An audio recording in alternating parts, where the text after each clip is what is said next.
మీరా ఈ problem solve చేసిస్తావా? Of course Akshara. ఏది? Fourth one. Oh, it is just like a walk in the park. Park కా? ఇప్పుడెందుకు మీరా? సాయంత్రం వెళ్దాం. పార్క్ కాదక్షర. I am saying that it's as easy as ABC. ఏబిసిడీలు నాకొచ్చు మీరా, చెప్పాలా? అయినా ఏబిసిడీలు ఎందుకు? అయ్యో అక్షర, నేను చెప్పిన దానికి అర్థం it is just a piece of cake for me. Piece of కేకా? I don't have money Meera. ఓహో అక్షర, కేక్ వద్దు. I am just saying that I can do this problem with my eyes shut. అవునా మీరా? కళ్ళు మూసుకొని చేస్తావా? అలా ఎలా?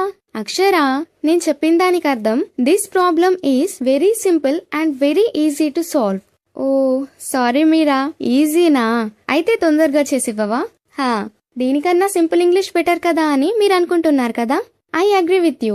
అండ్ మన ఛానల్లో ఈజీ ఇంగ్లీషే ఉంటుంది, కానీ అడ్వాన్స్డ్ ఇంగ్లీష్ తెలుసుకోవడం కూడా ఇంపార్టెంట్. ఎందుకంటే వేరే వాళ్ళు చెప్పేది కూడా మీకు అర్థం కావాలి కదా. ఏమంటారు?